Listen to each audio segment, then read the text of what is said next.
dahulu. Assalamualaikum warahmatullahi wabarakatuh. Waalaikumsalam warahmatullahi wabarakatuh. Bagaimana kabarnya hari ini? Alhamdulillah baik. Alhamdulillah ya, baik semuanya. Sebelumnya kita sudah merayakan Hari Raya Idul Fitri. Ibu ingin mengucapkan minal aizin wal faizin, mohon maaf lahir batin. Semoga semangat yang setelah Lebaran bisa membawa kita lebih semangat belajar hari ini. Baik, sebelum kita memulai pembelajaran pada siang hari ini, marilah kita berdoa terlebih dahulu. Silakan ketua kelas memimpin doa. Baik, sebelum kita memulai pembelajaran pada siang hari ini, alangkah baiknya kita berdoa menurut agama dan keyakinan kita masing-masing. Berdoa dimulai. Berdoa cukup. Baik, terima kasih Mas Amin sudah memimpin doa. Selanjutnya doakan bersama terlebih dahulu. Semuanya hadir, ada yang izin sakit?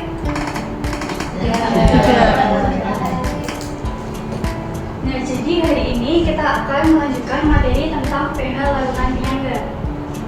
Sebelumnya kalian sudah belajar tentang konsep mol, teori asam basa, dan juga sudah belajar tentang menghitung pH. Kita juga sudah belajar sedikit tentang konsep dari larutan penyangga. Di sini ada yang masih ingat apa itu definisi dari larutan penyangga? Larutan yang mengandung pH, Apa Mbak Aura? yang dapat mempertahankan pH-nya. Betul. Jadi seperti namanya ya, larutan penyangga itu adalah larutan yang mengandung suatu zat pelarut yang berfungsi untuk mempertahankan pH. Baik itu saat ditambahkan dengan asam, basa, ataupun saat pengecaran. Nah, selanjutnya, di momen Lebaran kemarin, pasti kita menjumpai banyak minuman dan juga makanan yang disuguhkan untuk menyambut tamu. Salah satunya itu adalah minuman teh, baik itu teh kemasan ataupun teh biasa, baik itu es teh ataupun teh hangat. Nah, di antara dua teh ini, manakah teh yang lebih awet disimpan dalam waktu lama? Teh gelas. Karena apa? Karena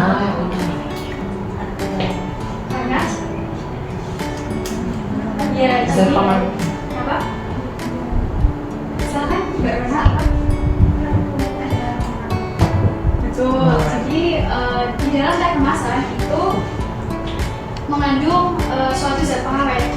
Nah, jadi nanti kita akan belajar kaitan dari zat pengawet ini terhadap fungsi untuk menjaga pH.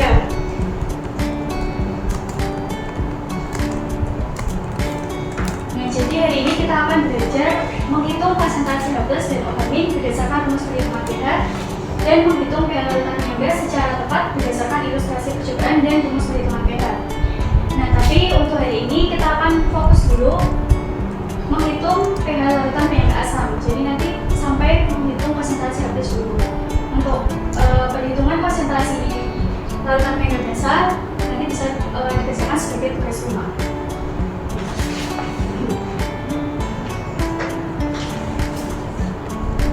Baik, sebelum kita memulai pembelajaran lanjut pada materi hari ini, itu akan memberikan pretest untuk menguji pemahaman awal kalian.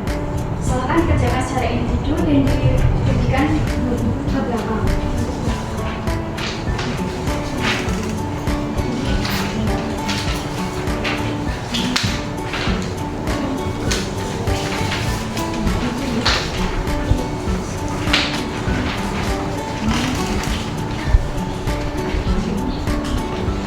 Silahkan kerjakan selama 3 menit sambil ibu menuliskan sedikit materi yang akan kita bahas hari ini.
Sudah?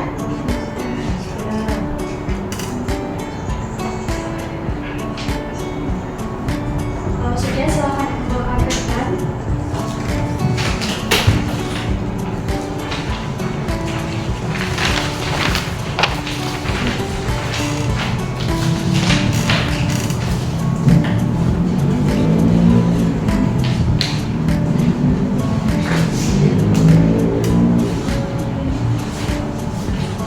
Selanjutnya itu akan diberikan kepada LKPD secara berkelompok. Silakan berkelompok menjadi 3 dan mengisi identitas dalam nomor LKPD-nya.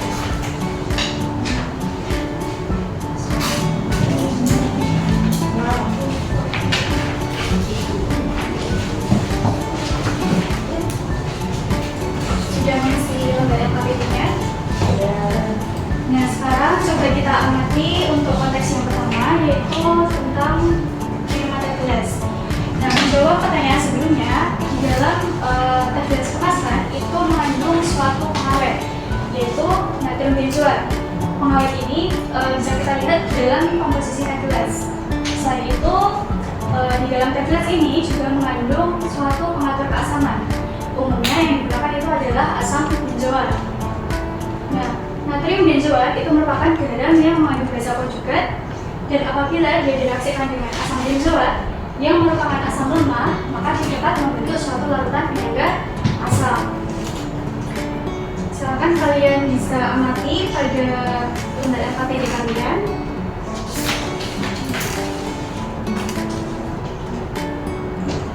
Nah, lalu bagaimana kita menentukan pH dari larutan penyangga asam tersebut? Kita lanjut pada halaman berikutnya. Kita perlu mengidentifikasi data dari ilustrasi percobaan.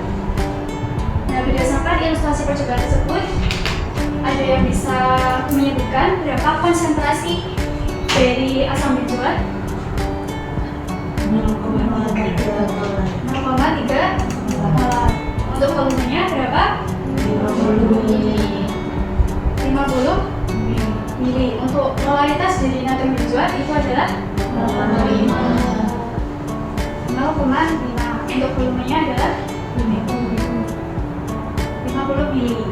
Nah, jadi selain itu kita juga perlu data dari tetapan ionisasi asam atau harga Ka yang dimiliki oleh asam lemah, yaitu asam benzoat sebesar 6,3 kali 10⁻⁵.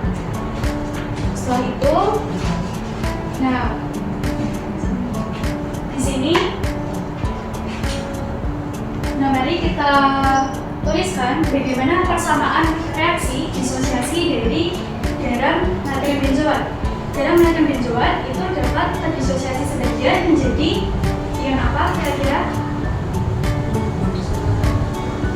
Ion benzoat. Apa Mbak Kisha? C6, H5, COO, N, dan juga ion Na+. Nah, basa konjugat ini, kenapa kita perlu tahu dari persamaan reaksinya? Karena salah satu komponen dari penyangga asam itu adalah campuran dari asam lemak dan juga basa konjugat. Makanya kita perlu tahu berapa jumlah mol dari basa konjugat berdasarkan penyetaraan persamaan reaksi dari disosiasi garamnya. Nah, selain kita perlu tahu berapa mol dari basa konjugatnya, kita juga perlu tahu berapa mol dari asam lemahnya. Asam lemah ini bisa kita ketahui dari rumus Ka-nya. Asam lemah itu dapat terdisosiasi sebagian menjadi berarti ion H+ dan juga amin.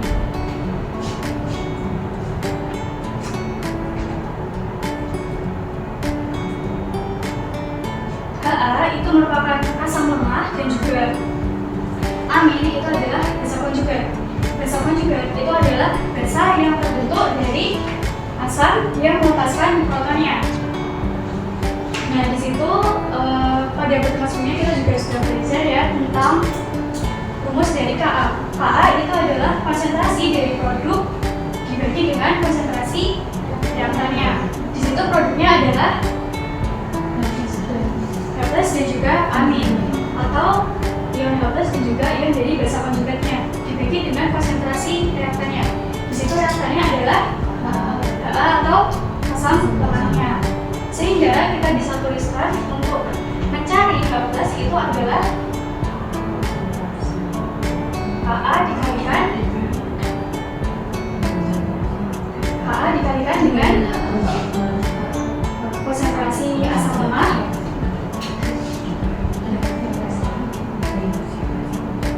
dibagi dengan konsentrasi dari basa konjugatnya. Atau kita bisa tuliskan lebih rincinya itu adalah konsentrasi H+ sama dengan Ka dikalikan dengan mol asam lemah per volume total dibagi dengan mol basa konjugat per volume total. Kenapa kita menggunakan mol per volume? Jangan lupa kalau konsentrasi itu bisa diperoleh dari rumus molaritas sama dengan N per V. Makanya kita bisa menuliskan mol per volume total. Oke, selanjutnya setelah kita menentukan H+-nya, kita bisa menentukan pH-nya. Jadi rumus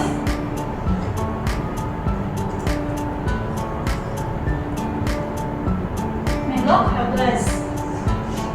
Nah, selanjutnya kita akan mengerjakan soal perhitungan. Di situ ada yang bisa menyebutkan berapa mol dari asam benzoatnya.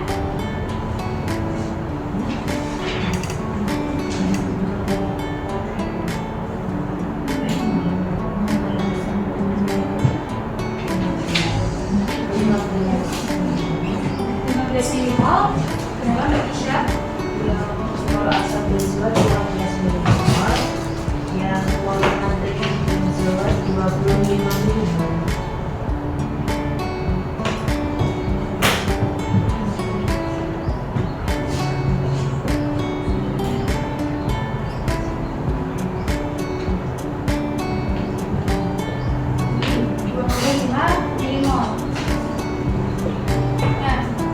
Disebutkan ya kenapa kita harus menuliskan persamaan reaksinya atau persamaan reaksi dari garamnya, karena kita ingin tahu berapa mol dari basa konjugat setelah disetarakan. Ini sudah setara belum reaksinya? Sudah. Mol dari basa konjugat nantinya kita bisa tuliskan berapa? 20 milimol. Berapa kira-kira? 25 setara ya, koefisien dari garam benzoatnya itu adalah 1 dan koefisien dari ion benzoatnya adalah 1. Nah, tapi karena kita membahas garam dari natriumnya, kalau kita menemui garam misal dari Ca atau Mg, maka kita harus setarakan dulu, karena Ca dan Mg itu memiliki muatan berapa? 2 positif. Artinya valensinya adalah 2. Sehingga untuk basa konjugat kita juga perlu mengalihkan dengan 2. Mari kita lihat jawabannya betul atau tidak. Betul ya. Jadi mol ini yang akan kita pakai untuk mol dari basa konjugatnya. Untuk volume totalnya berapa? 100 ml. Iya. Diperoleh dari 50 ml ditambah 50 ml dari volume asam benzoat dan juga volume natrium benzoat. Ada yang bisa masuk ke depan untuk menghitung konsentrasi dari H+-nya? Mbak Dian, silahkan.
tadi ceritanya sebelum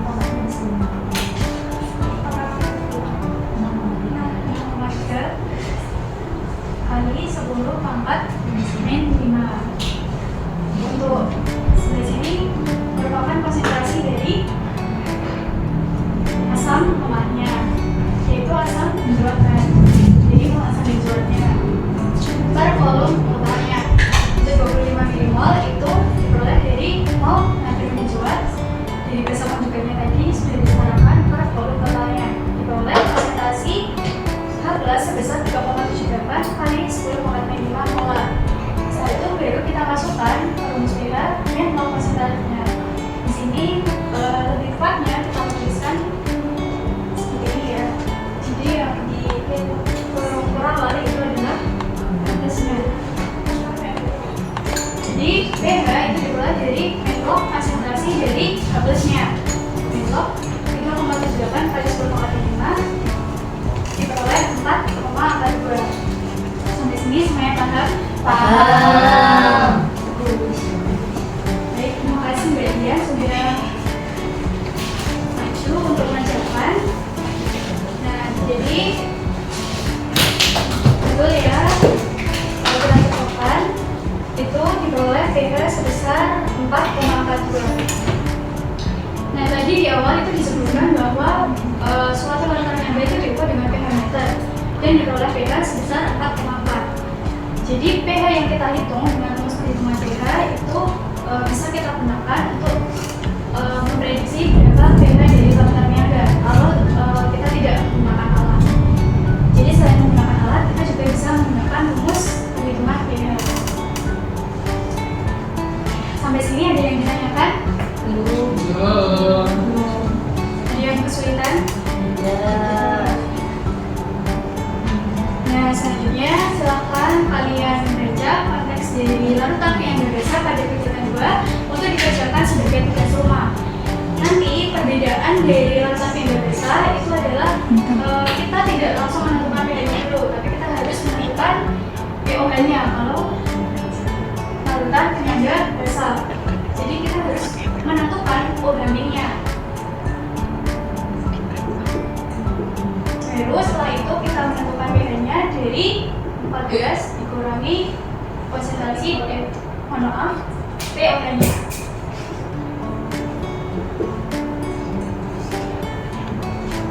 Bisa? Nanti dikerjakan di rumah? Bisa. Baik, sampai di sini ada yang bisa merangkum apa yang kita pelajari hari ini? Mbak Anis, silakan. Baik, jadi pada pertemuan kali ini kita belajar mengenai bagaimana menentukan pH dari larutan penyangga dari suatu kesamaan reaksi. Untuk rumus dari konsentrasi H+ itu adalah apa tadi? Saat dikali konsentrasi larutan asam lemak dibagi konsentrasi dari dasar konjugan. Untuk pH-nya, rumusnya. Dia jawab konsentrasi H+. Baik, terima kasih Mbak Eni sudah merangkum pelajaran kita hari ini. Berikan tepuk tangan. Nah, silakan ya di scan barcode-nya. Kalian bisa scan di LKPD masing-masing. Waktu pengumpulannya adalah sampai minggu depan, tapi kalian harus selesaikan dulu untuk kegiatan 2 baru melaksanakan prosesnya. Sudah? Ada yang mau ditanyakan lagi atau masih masa kesulitan? Tidak. Baik, sekali lagi ucapkan minal izin wal faizin, mohon maaf lahir dan batin. Mari kita berdoa bersama-sama untuk mengakhiri belajar kita pada siang hari ini. Berdoa dimulai. Berdoa dicukupkan. Terima kasih atas antusias kalian selama pembelajaran. Ibu tutup. Wassalamualaikum warahmatullahi wabarakatuh. Waalaikumsalam warahmatullahi wabarakatuh.